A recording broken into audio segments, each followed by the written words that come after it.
सन 1857 मुग़ल साम्राज्य के आखिरी बादशाह बहादुर शाह ज़फ़र की भारत को बचाने के लिए आखिरी जंग, जिसको इतिहास में प्रथम स्वतंत्रता संग्राम के नाम से जाना जाता है।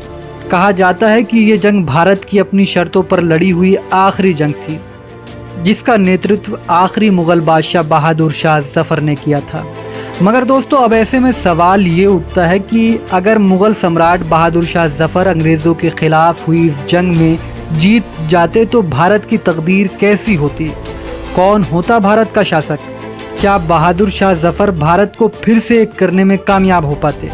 अपनी इस वीडियो में हमने 1857 की पूरी कहानी विस्तार से समझाने की कोशिश की है। इस गदर में क्या क्या कुर्बानी भारत को देनी पड़ी और क्या वजह रही कि इस प्रथम स्वतंत्रता संग्राम में बहादुर शाह ज़फ़र को हार मिली।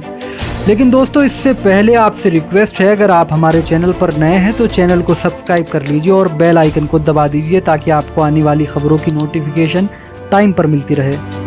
दोस्तों, 1857 के गदर की बड़ी वजह मानी जाती है मंगल पांडे को फांसी।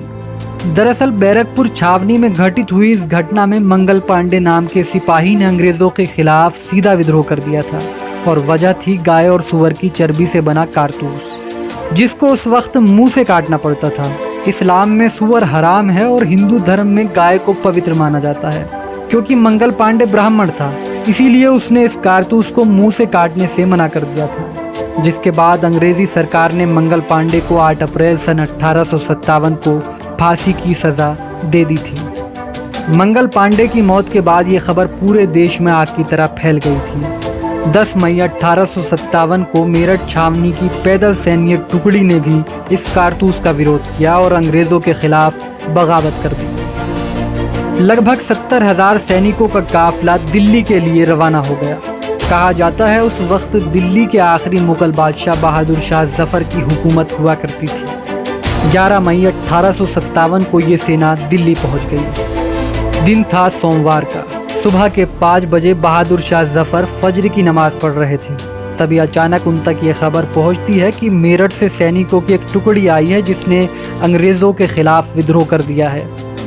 जिसके बाद मेरठ से आई सेना के नेताओं ने बहादुर शाह ज़फ़र से मुलाकात की और उनसे उनका नेतृत्व करने को कहा। कहा जाता है दीवाने ख़ास में उस वक्त इतनी बड़ी तादाद में सैनिक इकट्ठा हो गए कि मानो ये मुग़ल के सुनहरे दौर यानी अकबर और औरंगज़ेब की सेना हो।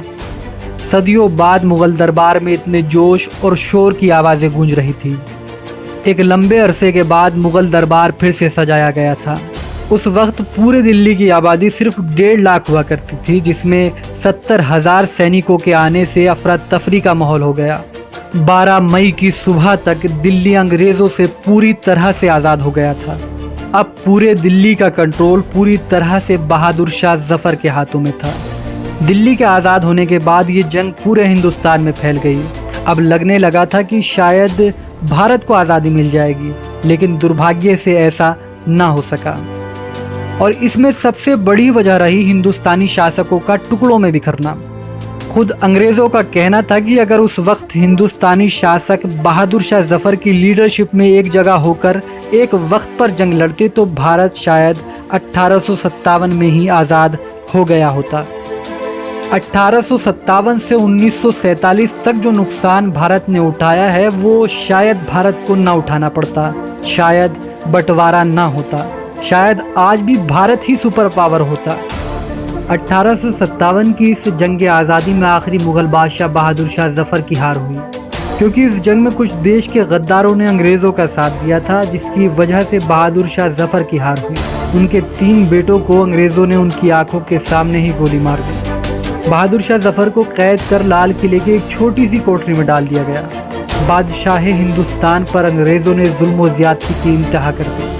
कहा जाता है अंग्रेज़ी लोगों के बड़े बड़े काफ़िले बहादुर शाह ज़फ़र को देखने आया करते थे कि आखिर मुग़लों के आखिरी बादशाह ज़फ़र कैसे दिखते हैं। आखिरी वक्त में बहादुर शाह ज़फ़र को दिल्ली से रंगून भेज दिया गया, जहां उनकी मृत्यु हो गई। अपने ज़िंदगी के आखिरी लम्हों में बादशाह ज़फ़र ने कहा था कि कितना है बदनसीब ज़फ़र दफन के लिए, 2 गज़ ज़मीन भी ना मिली कुए यार में। और कुछ इस तरह आज़ादी की पहली जंग लड़ने वाले महान क्रांतिकारी बादशाह ज़फ़र हमसे रुखसत हो गए। हमारा सलाम हो ऐसे महान क्रांतिकारियों पे जिन्होंने देश की राह में अपनी जानों को कुर्बान कर दिया। दोस्तों, अगर आपको लगता है कि बहादुर शाह जफर महान क्रांतिकारी थे तो इस वीडियो को ज़रूर लाइक करें और साथ में चैनल को सब्सक्राइब करना ना भूलें। धन्यवाद।